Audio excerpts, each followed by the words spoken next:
EV taxis भी हम शुरू करने जा रहे हैं। जो ईवी टैक्सीज़ हम पाकिस्तान में पहली दफ़ा शुरू करने जा रहे हैं, वो भी किसी और सूबे में, किसी और शहर में वो चीज़ें नहीं हुई हैं।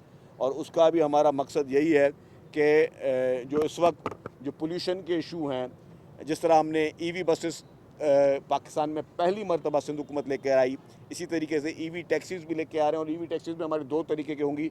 एक जो है वो मर्द हजरात के लिए होगी या फैमिलीज़ के लिए होगी, एक प्योरली फॉर फीमेल्स होगी और वो फॉर वुमेन होगी। उसमें हम पिंक टैक्सीज़ जो हैं वो भी शुरू करने जा रहे हैं, ताकि पिंक टैक्सीज़ के ज़रिए ख़वातीन ड्राइवर होंगी और ख़वातीन ड्राइवर को रोज़गार भी मिलेगा। और वो पिंक टैक्सीज़ से ख़वातीन पैसेंजर्स जो हैं बग़ैर किसी प्रेशर के, बग़ैर किसी डर व खौफ के, बग़ैर किसी चैलेंज के वो आराम से अपनी सफ़री सहूलियात लेके आएंगी। तो ट्रांसपोर्ट महकमा जो है वो under the leadership of chairman Bilawal Bhutto Zardari और प्रेसिडेंट आसिफ अली ज़रदारी साहब और चीफ मिनिस्टर साहब की क़यादत में वो दिनों रात कोशिश कर रहा है कि आवाम को जो चैलेंजेस हैं उनका सामने किया जाए।